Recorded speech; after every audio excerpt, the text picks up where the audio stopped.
पहलगाम को लेकर पाकिस्तान भारत के चक्रव्यूह में घिर गया है। ये एक ऐसा चक्रव्यूह है जिसमें घिरकर पाकिस्तान अभी से तड़फने लगा है।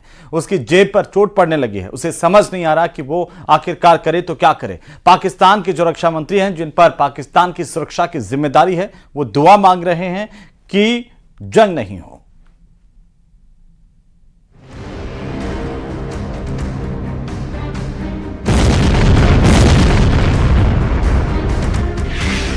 भारत के चक्रव्यूह से चित्त हुआ पाकिस्तान।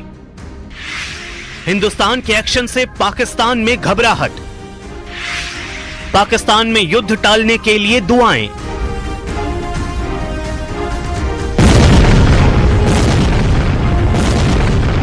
कहूँगा कि एक क्लैश की सूरत हाल बिल्कुल नज़र आ रही है। अल्लाह करे एवर्ट हो जाए, हम कोई जंग मुसल्लत हमारी तरफ से तो कथित तौर पे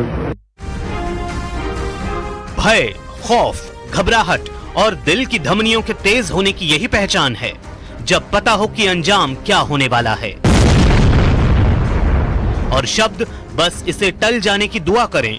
और पाकिस्तान के इस डर की वजह है भारत का एक्शन।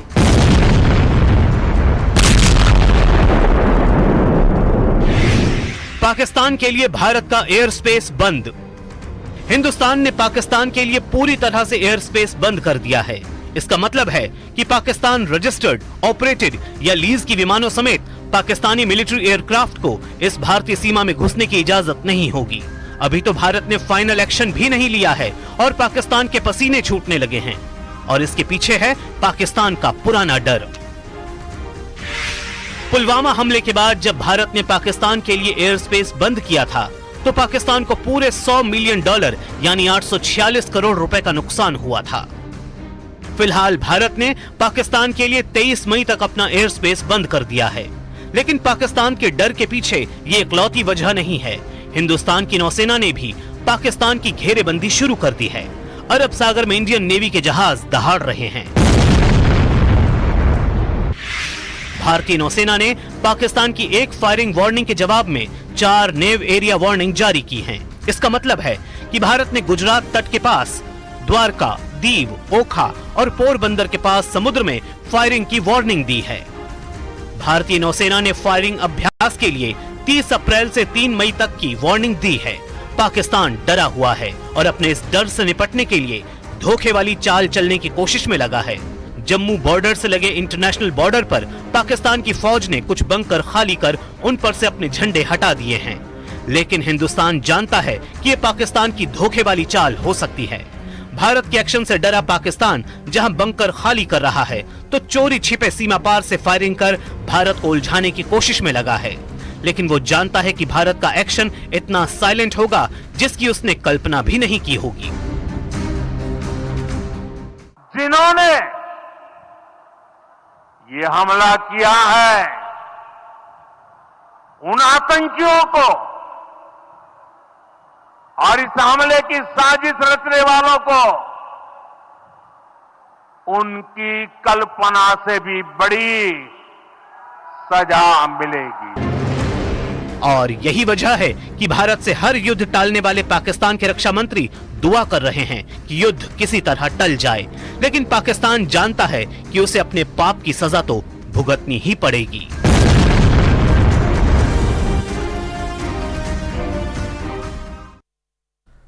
तो वहीं पहलगाम हमले पर गृह मंत्री अमित शाह का बड़ा बयान सामने आया, जहां उन्होंने कहा कि हम मजबूती से देशवासियों के साथ खड़े हुए हैं और आतंकवाद पर चुन चुन कर प्रहार करते हुए रहेंगे। सुनिए क्या कुछ कहा।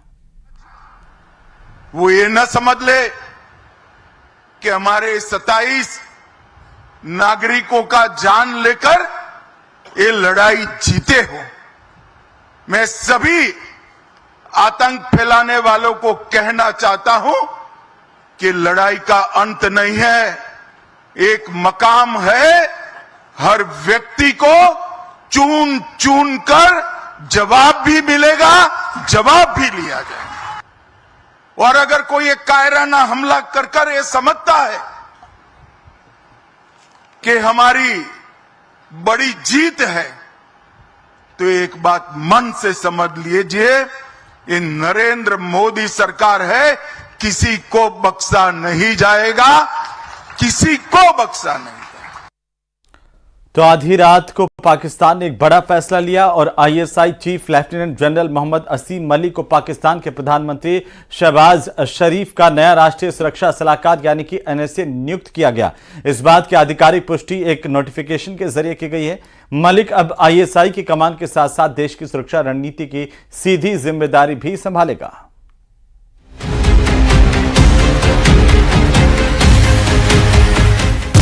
पाकिस्तान का साइलेंट किलर असीम मुनीर ने चली तख्ता पलट की चाल।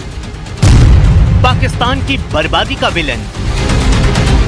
पहलगाम हमले के बाद से पाकिस्तान सेना का चीफ जनरल असीम मुनीर सुर्खियों में है। अब उसके एक और कदम ने उसकी सबसे खतरनाक चाल को सामने ला दिया है।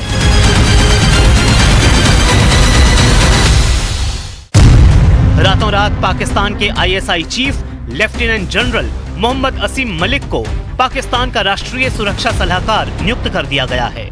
मतलब पाकिस्तान का हर मिलिट्री एक्शन अब आईएसआई के इशारे पर काम करेगा। पाकिस्तान के प्रधानमंत्री शहबाज शरीफ पूरी तरह से आईएसआई की गिरफ्त में होंगे। लेकिन सवाल है कि आईएसआई चीफ को पाकिस्तान का राष्ट्रीय सुरक्षा सलाहकार बनाने के पीछे असीम मुनीर की क्या चाल हो सकती है। इसे ऐसे समझिए, पाकिस्तान से भारत में आतंक की साजिश की पूरी प्लानिंग और आतंकियों की ट्रेनिंग की जिम्मेदारी आईएसआई के पास है। पाकिस्तान के आतंकी आईएसआई के साथ मिलकर पाकिस्तान के दहशत के एजेंडे को अंजाम देते हैं। आईएसआई चीफ घोषित तौर पर इन आतंकियों के चीफ कमांडर हैं और पाकिस्तान की आईएसआई पाकिस्तान की सेना के कंट्रोल में है। पाकिस्तान की सेना का मौजूदा चीफ असीम मुनीर खुद भी आईएसआई चीफ रहा है। मतलब असीम मुनीर धीरे धीरे पाकिस्तान की सियासत और देश की बागडोर को अघोषित तौर पर कंट्रोल कर रहा है। युद्ध का डर दिखाकर वो पाकिस्तानी सेना के एक्स चीफ परवेज मुशर्रफ की तरह पाकिस्तान की सत्ता को हथियाने में लगा है। अब सवाल है कि असीम मुनीर ऐसा क्यों कर रहा है। उसे बयां करने के लिए एक तस्वीर पर गौर करिए। जब खैबर पख्तूनख्वा में पाकिस्तान पुलिस पाकिस्तान की सेना के जवान से भिड़ गई, पाकिस्तान पुलिस के जवान ने पाकिस्तानी सेना के जवान को कहा कि तुम्हारे जनरल को भी जूते की नोक पर रखते हैं। पाकिस्तान की सेना के खिलाफ न सिर्फ वहां की पुलिस में गुस्सा है, बल्कि पाकिस्तान की सेना की थू-थू पूरे पाकिस्तान में हो रही है।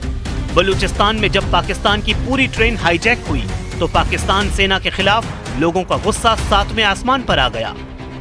पाकिस्तान की सेना पर लोगों का भरोसा उठ सा गया है। खुद आसिम मुनीर का इतिहास कई विवादों और पराजय से भरा हुआ है और यही वजह है कि असीम मुनीर ने अपने खिलाफ उठ रही विद्रोह की आवाज को दबाने के लिए भारत में आतंक की साजिश को प्लान किया, ताकि युद्ध की स्थिति बने और वो वहां के लोगों को बता सके कि जब तक पाकिस्तान सेना के कंट्रोल में है उनका देश महफूज है।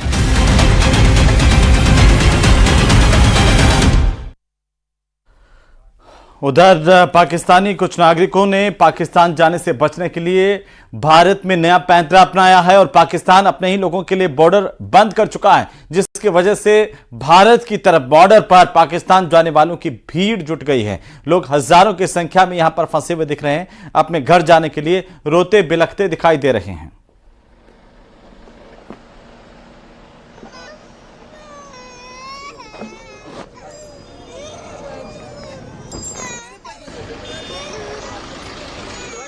मेरा नाम अहमद शाह है। इनको वापस करना था, हम इनको लेके आए थे तो यहाँ गेट खुला नहीं है। अब हमें आदेश मिला है कि आप जा सकते हैं, गेट शायद नहीं खुलेगा।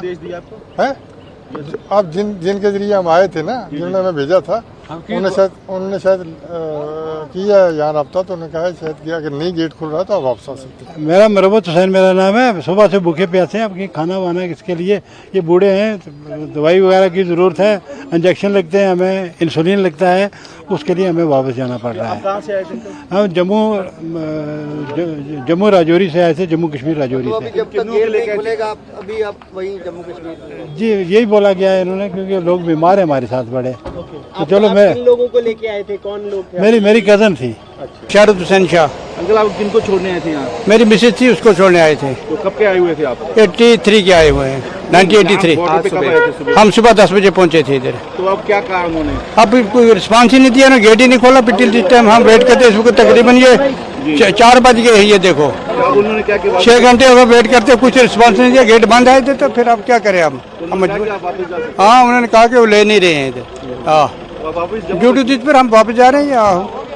शारमीन इरफान हमें यहाँ से नहीं जाने दे रहे, हमें यहाँ से नहीं जाने दे रहे। मैं ये नहीं बोलूंगी पाकिस्तान नहीं ले रहा, मैं बोल रही हूँ हिंदुस्तान हमें यहाँ से नहीं जाने दे रहा। अभी गेट नहीं खोला, कह रहे हो वो अंदर गेट नहीं। ये लोग सही जवाब नहीं दे रहे। सुबह से पागल बना रहे। 6 बजे से मैं यहाँ आई हूँ। कभी कह रहे हैं 10 बजे खुलेगा, कभी कह रहे हैं 12 बजे, कभी 1 बजे, कभी 3 बजे, कभी 2 बजे। मैं पागल हो गई हूँ। खोलो गेट, खोलो गेट, खोलो, मुझे यहाँ से भेजो। मैं पाकिस्तान से खुद जाऊंगी मैं पाकिस्तान से। यहाँ से गेट खुलवाओ, मुझे एंटर कराओ यहाँ से। मैं नहीं जाऊंगी यहाँ से। गेट खुलवाएं आप। वहाँ उधर किसी से बात हुई? नबीला राज। जी क्या बताया अभी आपसे? सुबह के यहाँ बैठे तो क्या बताया? अब कह रहे हैं वापस जाए, बॉर्डर नहीं खुलेगा, बंद है। सरकार ने एक फैसला लिया है कि जिनके पास पाकिस्तानी पासपोर्ट हैं वो लोग आज भी जा पाएंगे। हालांकि पहले कहा जा रहा था कि 30 अप्रैल तक जो है वो डेडलाइन है। तो अभी आपकी कोई बात हुई या अभी आपको आगे जाने दिया जा रहा है? अभी तो इन्होंने यही कहा था कि 6:30 बजे के हम आए हुए। उन्होंने कहा कि 10 बजे तक बॉर्डर खुलेगा और अब तक नहीं खुला। गर्मी है, बच्चों को लेके बैठे हुए। सुबह 6:30 बजे से ये टाइम हो चुका है। हमें खुद जाना है। पासपोर्ट इंडियन है? जी, मेरा पासपोर्ट इंडियन है। मेरी शादी हुई है और मुझे बस आज जाना है। मेरे आधे बच्चे वहाँ हैं, आधे मेरे पास हैं। मैं नहीं रह सकती, मुझे अपना घर देखना है, अपने हस्बैंड के पास जाना है। मुझे आज हर हाल में यहाँ से निकाल दें आप। यहाँ से कहाँ जाना चाहते हैं? पाकिस्तान जाना चाहते हैं हम। छत्तीसगढ़ आए थे 1 हफ्ता पहले। आपका पासपोर्ट पाकिस्तानी? जी पाकिस्तानी। वो तो अभी सरकार ने कह दिया कि जो लोग पाकिस्तानी हैं, जिनके पास वैलिड डॉक्यूमेंट हैं, वो जा पाएंगे। हाँ, हमारे पास पाकिस्तानी नेशनल है, वैलिड डॉक्यूमेंट है। अगर जाने दे रहे हैं तो अच्छी बात है, हम उनका आभार मानते हैं। तो पाकिस्तान के मंत्रियों के बेतुके बयान रुकने का नाम नहीं ले रहे और पहले रेल मंत्री ने एटमी युद्ध की धमकी दी, फिर रक्षा मंत्री ने कुछ दिन में आर पार के युद्ध की वार्निंग दी और अब पाकिस्तानी सूचना प्रसारण मंत्री ने अगले 24 से 36 घंटे में भारत के हमले की भविष्यवाणी कर दी है। रिपोर्ट देखिए।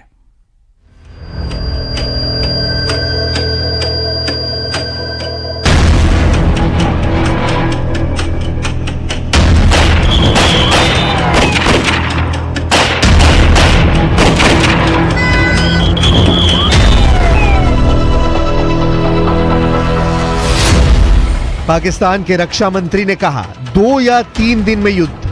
There is a likelihood that India will attempt an incursion in Pakistan and will engage Pakistan militarily. Pakistan के सूचना और प्रसारण मंत्री ने कहा 24 घंटे में युद्ध। Pakistan has credible intelligence that India intends carrying out military action against Pakistan in the next 24 to 36 hours. Pakistan के रेल मंत्री ने कहा एटम बम से शुरू होगा हमला। ये जो गोरी, शहीन, गजनवी, ये चौकों में सजाने के लिए नहीं हमने रखे हुए। लेकिन पाकिस्तान का आर्मी चीफ लापता है। जनरल मुनीर कहां छिपा है? पड़ोसी देश के आतंक जीवियों के सिर पर युद्ध की सनक सवार है। पड़ोसी देश का हर लीडर गीदड़ भपकी दे रहा है, लेकिन पाकिस्तानी जनरल और कर्नल भारत की तैयारियां देखकर दहल गए हैं। दिल्ली पर गिद्ध दृष्टि बनाकर बैठे पाकिस्तानी सेना के अफसरों और सियासतदानों का कलेजा किस कदर कांप रहा है, उसकी पूरी पिक्चर आप देखेंगे।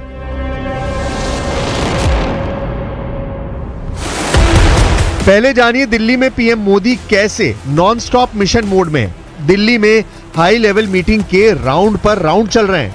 पीएम मोदी सभी बैठकों की अध्यक्षता खुद कर रहे हैं। पहलगाम आतंकी हमले के बाद पहली कैबिनेट ब्रीफिंग में कई बड़े फैसले लिए गए हैं। प्रधानमंत्री ने 30 अप्रैल को 3 घंटे में कुल 5 बैठकें की, जिसमें सीसीएस और सीसीपीए की बड़ी और अहम बैठक प्रधानमंत्री मोदी की अध्यक्षता में हुई। सुरक्षा मामलों की कैबिनेट समिति सीसीएस की बैठक में पहलगाम आतंकी हमले के बाद की सुरक्षा स्थिति की समीक्षा की गई। पीएम मोदी ने सुरक्षा बलों को सबसे पहले दो बड़े टास्क दे रखे हैं।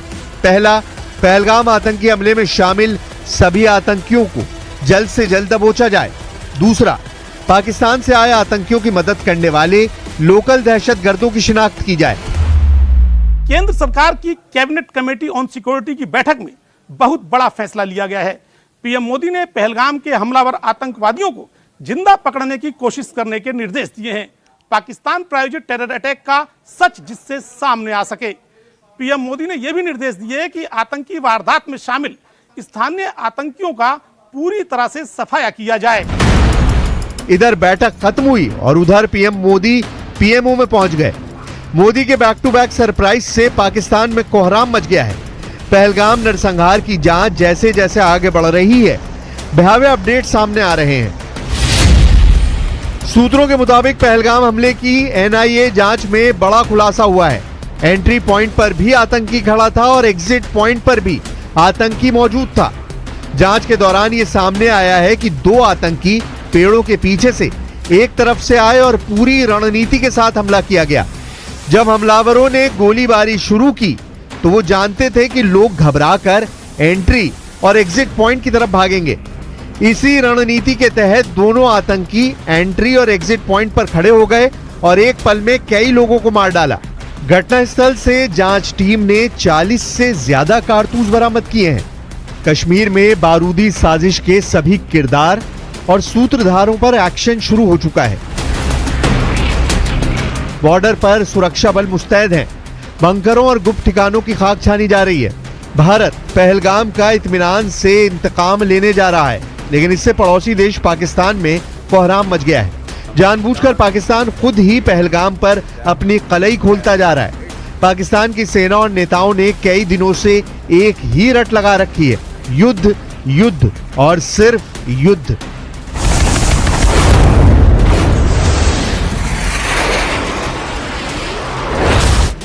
शहबाज शरीफ सरकार के मंत्रियों को इस कदर खौफ खाया जा रहा है कि पाकिस्तान के सूचना और प्रसारण मंत्री अताउल्लाह तारण ने दावा किया है कि भारत अगले 24 से 36 घंटों के अंदर पाकिस्तान के खिलाफ मिलिट्री ऑपरेशन कर सकता है।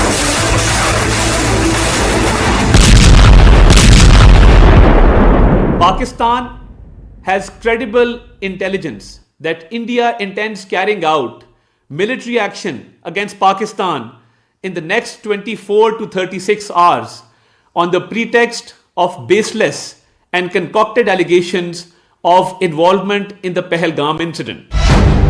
पाकिस्तान पहलगाम नरसंहार का पाप धोने की नाकाम कोशिश में जुटा है। पाकिस्तान भारत पर युद्ध थोपने का ढिंडोरा पीटकर अपने गुनाह छुपाने का ढोंग रच रहा है, जबकि पाकिस्तानी जनरल की आतंकी साजिश की सारी परतें खुल चुकी हैं। पहलगाम टेरर अटैक पाकिस्तानी सेना पर आयोजित था। पाकिस्तानी सेना ने प्लानिंग की, आतंकियों को ट्रेनिंग दी, आतंकी हमले के हथियार दिए, आतंकियों को भारत में घुसपैठ कराई। कराची और रावलपिंडी में बैठे जनरलों और आतंकी सरगनाओं ने टेरर अटैक का लाइव प्रसारण देखा। पहलगाम में खूनी खेल खेलने वाले कायरों को अब अपनी मौत का खौफ सता रहा है। तो कभी गीदड़ भपकी दे रहे हैं और कभी भारत पर हमले के बेबुनियाद आरोप मढ़ रहे हैं। पाकिस्तान के बड़बोले सूचना प्रसारण मंत्री ने पहलगाम हमले की सफाई में कहा कि पाकिस्तान खुद आतंक का शिकार है। अताउल्लाह तरार ने 24 से 36 घंटे में भारत के हमले का डर बयां करते हुए ये भी धमकी दी है कि पाकिस्तान हर हमले का जवाब देने की तैयारी कर चुका है। तो पहलगाम अटैक पाकिस्तान को कितना भारी पड़ने वाला है, उसने कभी सपने में भी नहीं सोचा होगा। एक तरफ सिंधु जल संधि स्थगित करने से पाकिस्तान टेंशन में आ गया है, तो इसके बाद वीजा पर रोक लगाने से कोई भी पाकिस्तानी भारत आकर इलाज अब नहीं करवा पाएगा। पाकिस्तानी इस टेंशन से उबरते और इसी बीच भारत की तरफ से पाकिस्तान में दवा के निर्यात को भी बंद कर दिया गया। इससे पाकिस्तान में ऐसा हाहाकार मचने वाला है कि यहां पर दवाइयों के दाम कई गुना महंगे होने वाले हैं। रिपोर्ट देखिए।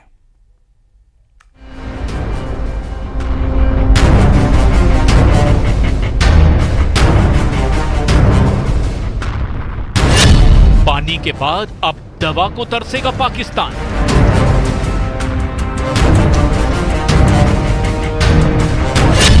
बुखार और सिर दर्द से ही मर जाएगा पाकिस्तान।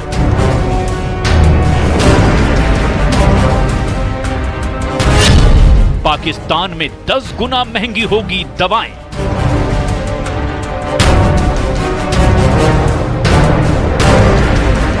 पहलगाम में आतंकी हमला पाकिस्तान को बहुत भारी पड़ने लगा है।